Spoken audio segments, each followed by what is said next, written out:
1920s, and the same stuff was going on then. Nobody's ever worried about matching.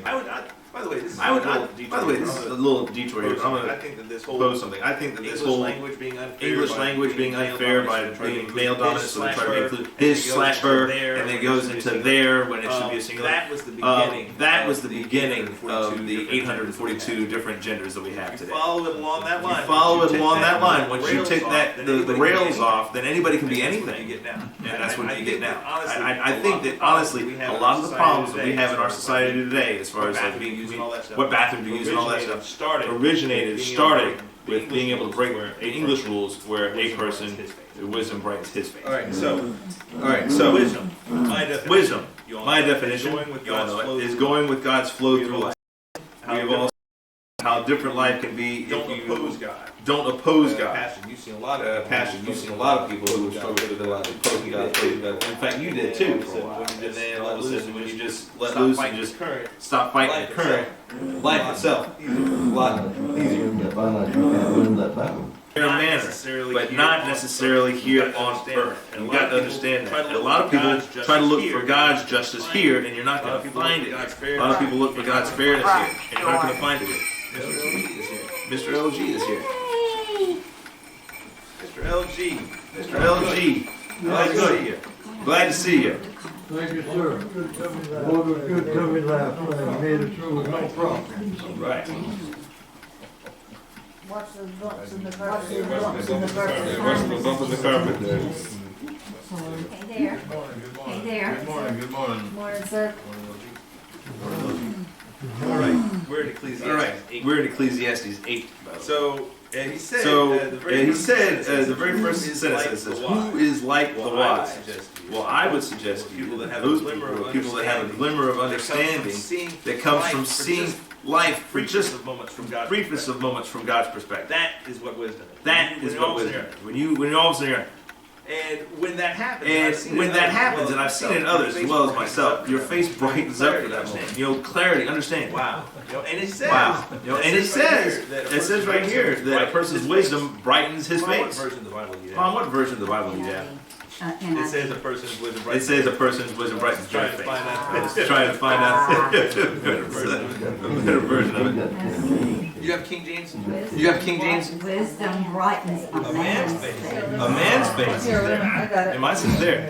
See, again, You want me to read in the it? Bible, they didn't consider wisdom to be people initially, you know? Oh, verse. It's the first The verse. first verse, Ecclesiastes Who is 8. as the wise man, and who knoweth the interpretation of This is King James. a thing. A man's wisdom maketh his face to shine, and the boldness of his face shall be changed. I wonder when that happened. Now, for that one moment, for that brief moment, you can see God's reasoning, and the understanding astounds you. Sometimes it's just looking back, like the little note, that Mimi's got. It's wow. Oops, God did it again. Wow. Especially when the tax returns match the same amount. That was the big one. So that was like, whoa. All of this. That some call it clarity, some call it depth. I call it wisdom. So I have personally experienced it. Now let's change gears and talk about the king from the king. Alright, so let's see what he's got to say about it. Dad, verses 2 through 6. 2 through 6. Obey the king's command. Obey the king's command, I say, because you took an oath before God. Do not be in a hurry to leave the king's presence. Do not stand up for the bad cause. He will do whatever For he will do whatever he pleases. Since the king's word is supreme, who can say to him, what do you do? Whoever obeys his command will come to no harm. The wise heart will know the proper time and procedure. But there's a proper time and procedure for every matter. Though a person may be weighed down by misery. You didn't expect to say, speak your mind and disobey the king, did you? Yeah. This is the king talking. This is the king talking. Nobody is in a position to challenge him because his word is supreme. Living in a society like ours, I can't imagine not having the ability to speak my mind. Can you imagine not being able to question what the president, Congress, or the courts are doing? Even once. even once. Whoever obeys the king's command will not have any harm But befall then him. notice the shift. But then notice the At shift. that point, he says. Right, at that point, he Then says. he goes into a wise. Then he heart. goes into a wise heart. That's the way mine Right? says it. That's the way mine says it. Whoever obeys the Whoever obeys the command, no harm and the will come to wise him. heart. And the Right, wise so now we're heart. shifting. Right. So now we're shifting. Then he goes into wise heart. We'll know Then he goes into the wise heart. We'll know the proper time and procedure, even if the guy is weighed down by misery.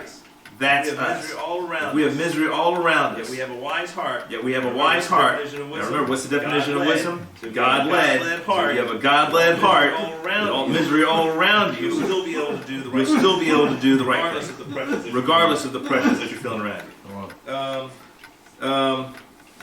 And we'll also ask for the guidance of what to do in order to persevere that particular misery. So how does that work? I describe my life by what God inspires me to do, like driving a car blindfolded high rate of speed. at a high rate of speed, 55 miles an The hour. reason why I'm blindfolded. Now the reason why I'm blindfolded in my analogy is because I can't see the I future. have no idea what's going to I happen. have no idea what's going to happen. Mere moments from now.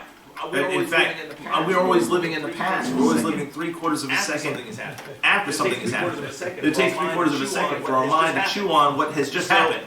So when someone flashes a red light, stop. For 3/4 of a second, you're still moving. You haven't even moved your foot off the gas. You're still accelerating. So we're always living in the past. So therefore, if I'm driving down a 55 mile an hour Strand Street, and I'm blindfolded because I can't see anything that's about to come my way. Of course, I'm going to let God take the wheel. He has the vision to see the future. Not only that, I'm not just going to let go and let him hold it. Here, take this. I'll give it to you because I'm in such danger unless he does that. So the wise heart is the one that is allowing God to guide it, which allows you to sidestep certain things. Now, by the way, as far as like God knowing what's going to happen, He's the only one that does. He's the only one that does. Even He's the only one that does. Even Satan can't see the future. None of the angels know when the day of time can be. Only God can see the future. So He's the only one. And so He's the only one with the vision ahead. So I'm going to freely give it to Him. I'm not going to try to hold on. No, it's my life. It's my life because that's suicidal. The only thing that makes sense in that situation is, look, I'll give it to you. You tell me what to do, or I'll follow your commands. Whatever. Whatever. So let's talk about. Let's talk about the future. Mom, verse 7. Since no man knows the future, who can tell him what is to come? So Solomon will get the same answer I've just posited. But there are a few unrelated proverbs that we're going to have to get through. Solomon had a lot of observations to try to pass along to us. Mine with Dad involved numerous conversations, and it'd probably be a mishmash tangle for someone who's building outside. Because sometimes we don't even get, we speak as a punchline sometimes. Or remember something that happened, we don't even finish the sentence. So Solomon at this point, remember, he's at the end of his life, he's trying to squeeze as much of the golden gems of insight to the next generation.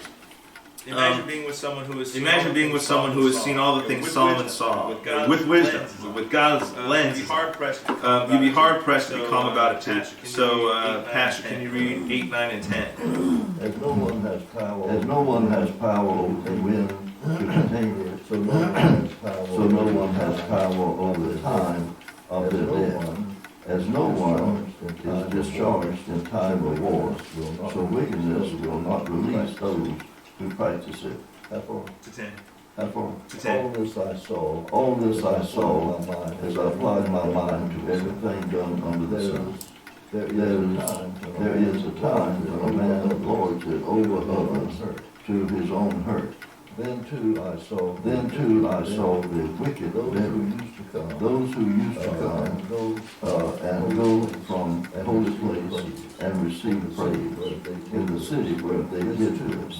This too that last part there. That last part there is about how when someone has died, you only speak well of. I can personally attest for this. I can personally attest for this one because when I did the interview with Pop, before Kinder committed suicide, very open and honest about his opinions about Kiner. But then later on, when he did an interview for the news station, whatever, after Kiner passed, rose-colored glasses, sort of thing. You don't look so at the negatives. You don't look at the negatives of someone after they're gone.